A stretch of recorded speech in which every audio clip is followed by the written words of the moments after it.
Yeni bir can buldum kendi derdime.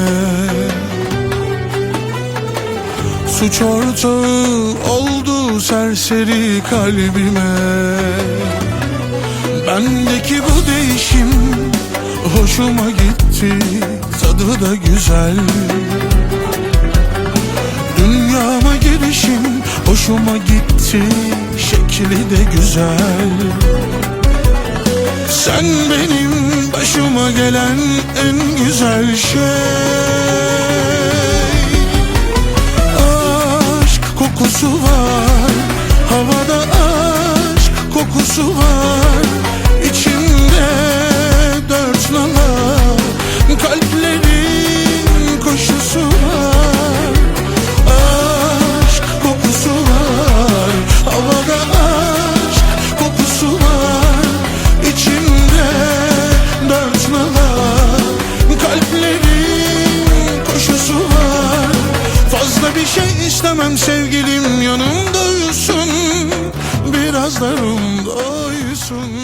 Fazla bir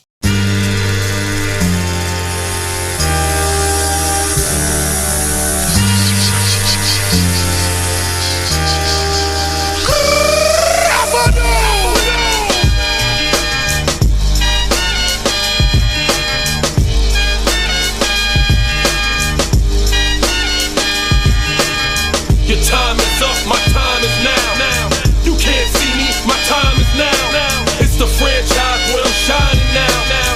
You can't see me, my time is now. In case you forgot or fell off, I'm still hot, knock your shell off. My money stacked fat, plus I can't turn the swell off. The franchise doing big business, I live this, it's automatic. I win this, so you hear those horns, you finished. A soldier, and I stay under you fighting. Plus I'm storming on you chumps like I'm thunder and lightning. Ain't no way you breaking me, kid, I'm harder than nails. Plus I keep it on lock like I'm part of the jail. I'm slaughtering stale competition. I got the whole block wishing they could run with my division, but they gone fishing with no bait. Kid, your boy hold weight. I got my soul straight, I brush your mouth like Colgate.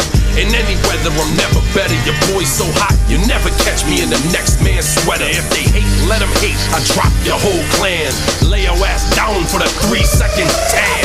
Your time is up, my time is now. You can't see me, my time is now. It's the franchise where I'm shining now.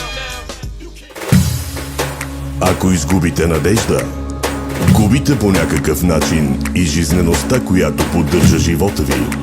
Губите смелостта, умението, което помага да продължите въпреки всичко. Майката е единственият човек, който ни обича безрезервно през целият ни живот.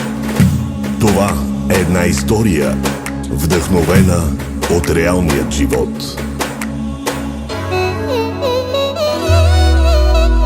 Колко дълго без теб живях, мислех си, че всичко имах, и накрая към Бог се обърнах с молба да те да прегърна. Колко дълго без теб живях, мислех си, че всичко имах, и накрая към Бог се обърнах с молба да те да прегърна. Ти, Боже, над мен си се смилил, Ти, Боже, за тези мен